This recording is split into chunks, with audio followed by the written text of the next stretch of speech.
Hey everyone, welcome back to Open, our remote version.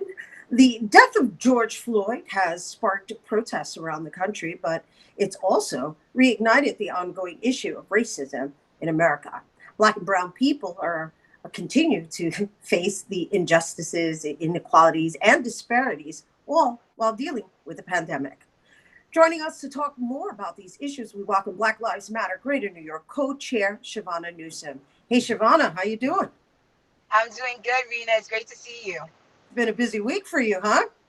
It's been a very busy week. Last night was the first night since I heard about the death of George Floyd that I actually got 5 hours of sleep. So it's been a whirlwind. I've been in Minneapolis. After I saw how the NYPD was treating my people at home, I flew back to New York. It's been nonstop since I've heard about his death. So let's talk a little bit about the protests, the curfews, and then the riot component of it, because there's a lot of mixed energy, a lot of mixed information. There's a lot of confusion going on right now. Yes. And it's no clarity. And I think what people need to remember that this is more than a protest. This is an absolute revolution. Black people in this country have been oppressed for 400 years, and watching the murder of George Floyd on television was the last straw. It was enough is enough. And as you can see by the uprisings around the whole nation, people want real change. People want something tangible, and everyone's going grown tired of waiting for career politicians to come and save us. So now we're taking the step to save ourselves. So, I really want to just address the fact that while I get that people are angry and everybody's been quarantined for so many months at this point. There's a lot of release happening. The fact that they're affecting local mom and pop shops is like, I don't really quite get how that benefits anyone. It the way that they're expressing their frustration, and I would love to not focus on the tools that are being used, but you have to think about the people who are looting. These are not wealthy people. These are people who have faced income disparities, people who live in poverty.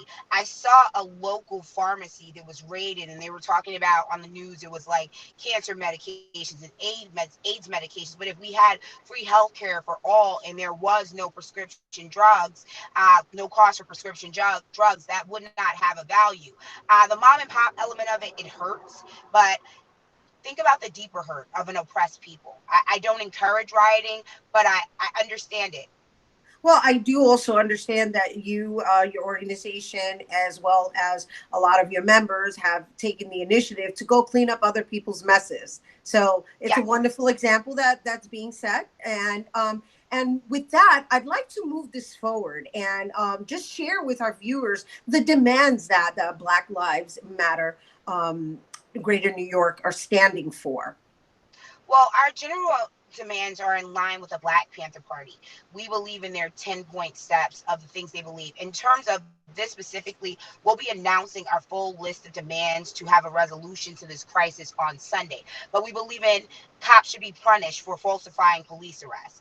Cops should be punished and face prison time if they deny you medical care. And all the other ways you see police brutality happening, we want complete liberation of Black people. That is our mission, and that's what we stand by.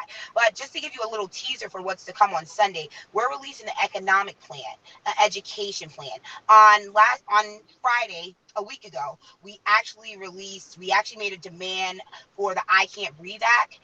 We called on all governors from all 50 states to sign that into an executive order. And the I Can't Breathe Act states that if an officer denies you medical care, while in custody, that's a class A felony, and they'll be charged like a regular civilian like you or me if you are murdered in their custody, because we're tired of waiting for an investigation to happen. We're tired. We know that we need special prosecutors. We actually need military police to investigate the crimes against humanity that comes out of local police departments, because the prosecutor's office and the police department tend to work hand in hand.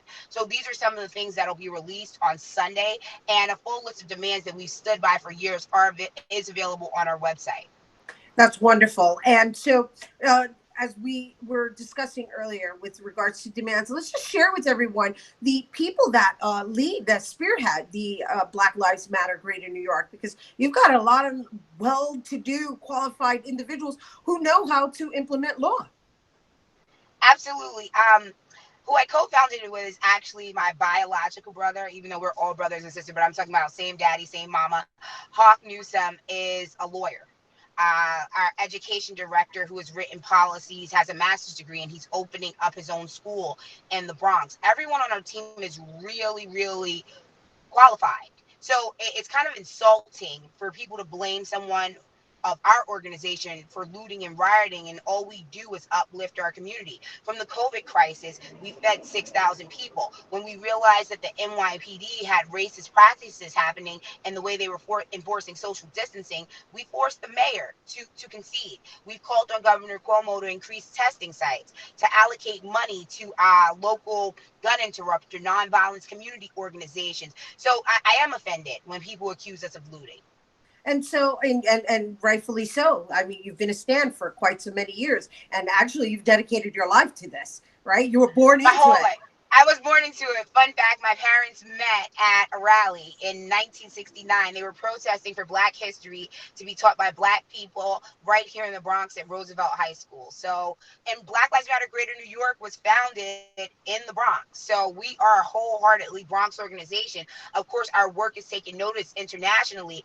And when you see the uprisings that are happening in Paris and people have on the BLM shirts, we started a chapter there. In Australia, we brought our messaging there. In Ireland, and all around the nation. So when George Floyd was murdered, Black Lives Matter Minnesota reached out to us. We started a virtual rally as soon as it was released to the press, and then we co-hosted events while we were with them on the ground in Minneapolis.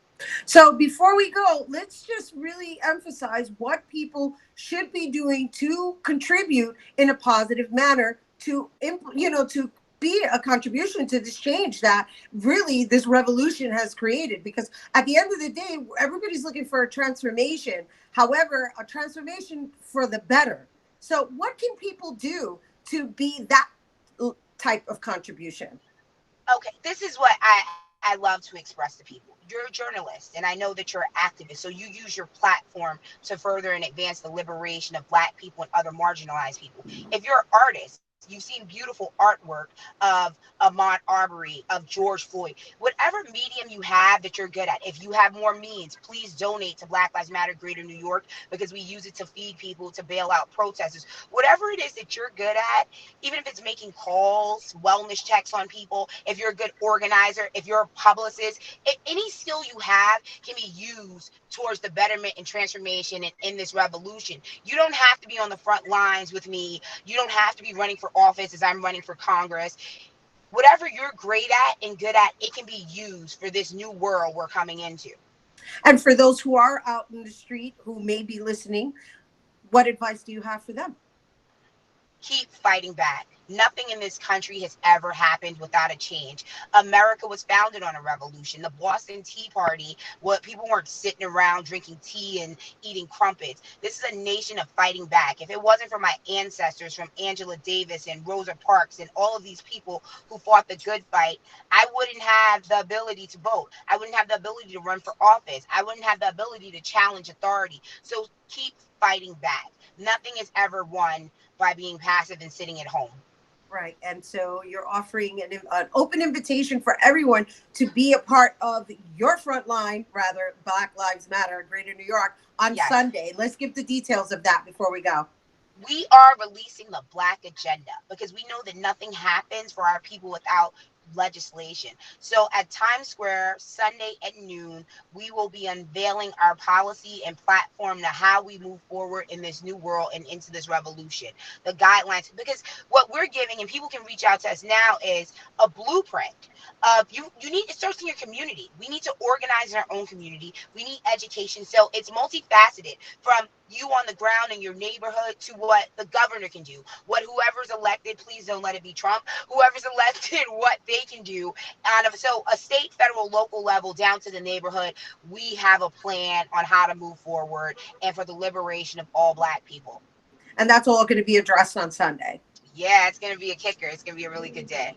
Awesome. And thank you for bringing it here to our viewers. Thank you for taking the time. I know you're still out there in the In the forefront. truck. I'm in the truck. I'm working. You're in the truck, I'm in literally. a truck, literally. Well, here's to the revolution, sister. All power to the people. All powers to the people. Thank you for being with us, Chivona. Thank you for having me.